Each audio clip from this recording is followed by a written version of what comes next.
Part 4. New Directions. Return to Isan. In the hot season of 1952, Luang Por made his way to Ubon once more.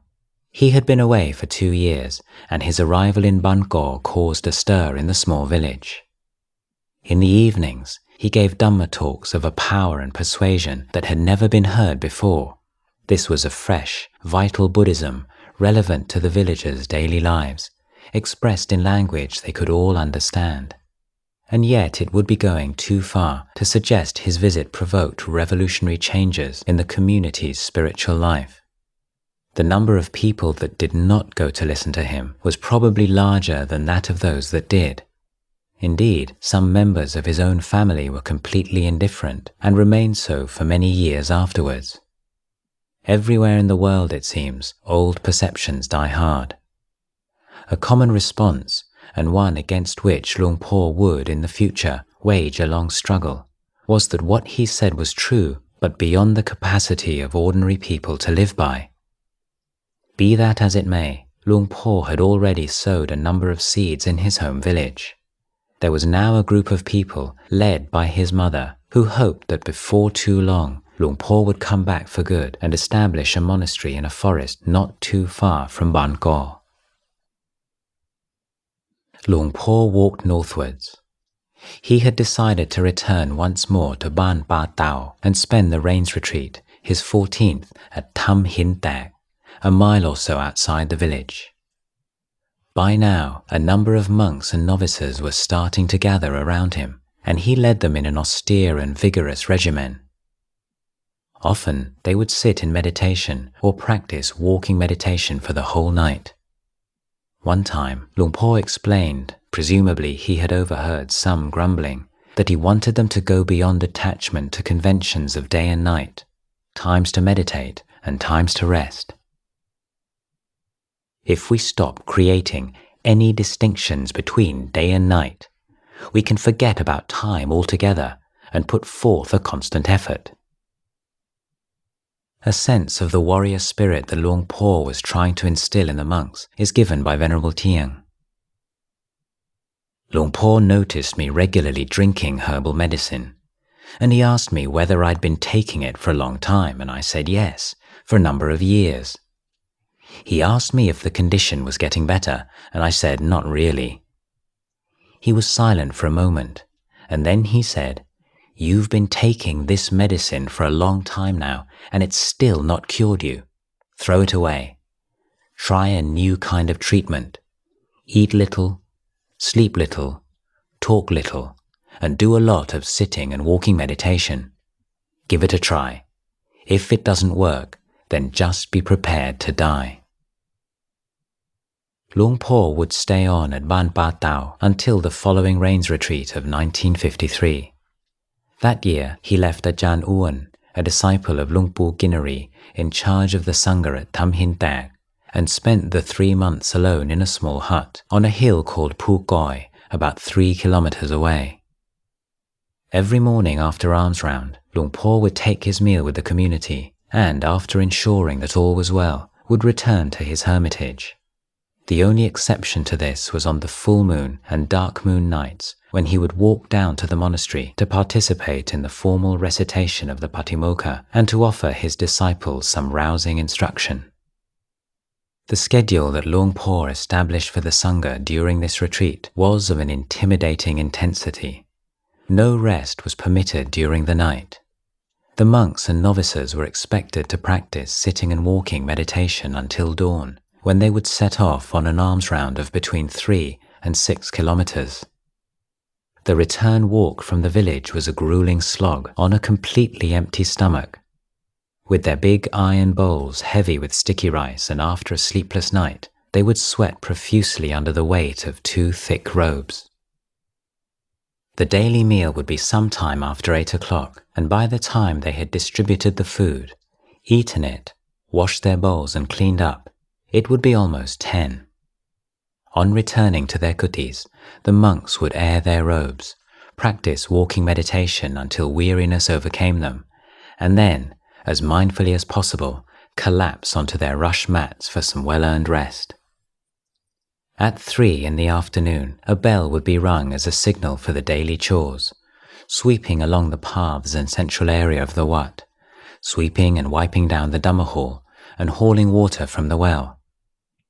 At 6 o'clock, the bell would be rung for evening chanting, and another night's meditation would begin. For the first 2 months, the monks could sit and walk as they wished, but in the 3rd month, the screw was turned even tighter. They were required to keep one posture, sitting or walking, for the whole night. Luang Por, orchestrating from afar, was practicing, if possible, even more vigorously. Illness the teacher. While staying alone on Phuk Goi, Luang Por fell ill with an agonizing inflammation of the gums. Rather than seek medicine, he chose to endure the affliction. His previous experience of meditating through pain and illness in Ayutthaya had been so successful that he determined to try it again. In this case, the illness itself was not life-threatening. It provided an opportunity to work with physical pain.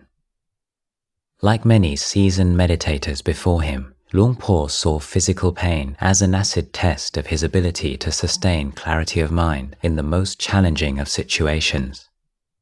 A meditation practice that could not withstand physical discomfort was seriously flawed. One that could transcend it, immensely powerful. Although it is true that the Buddha emphasized the value of good physical health and roundly criticized the excesses of the various deny the body, free the spirit religious groups of his time, it is also undeniable that generations of monastics have experienced significant progress in their practice through rising up to the challenge of illness. A prolonged period of physical discomfort firmly handcuffs meditators to the nitty-gritty, and much is to be learned. Pain affords little room for self-deception.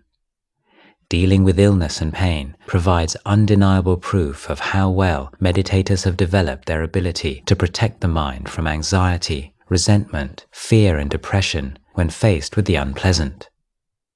If fear of death is still lurking in the mind, it is exposed. Luang Por patiently accepted the pain. He alternated between using his powers of concentration to suppress it, and with making the pain itself the object of his contemplations.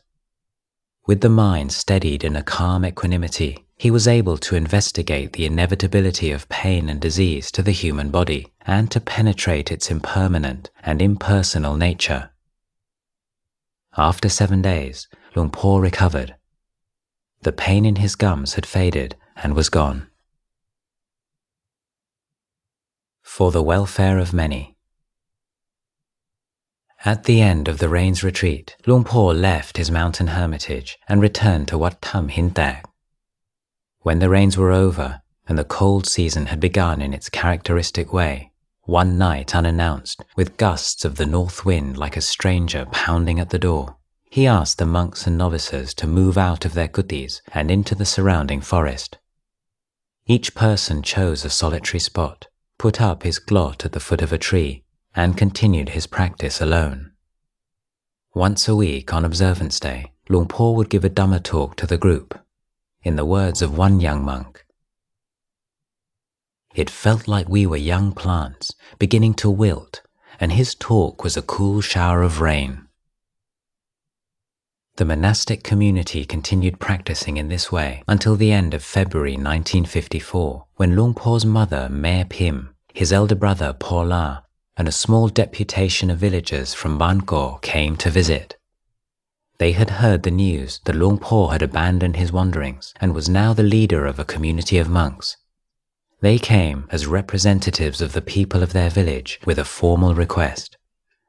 Would he please, out of compassion and for the welfare and happiness of them all, establish a forest monastery near Bahn Kor? Luang Por assented. Despite its harshness, the people of Isan retain a warm affection for their land, and wherever they go in search of work, and these days they may be found all over the world, they rarely forget their home. Filial piety and katanyu kataweti, a sense of gratitude for, and a wish to repay all that one has been freely given are amongst the most treasured values of the Isan people.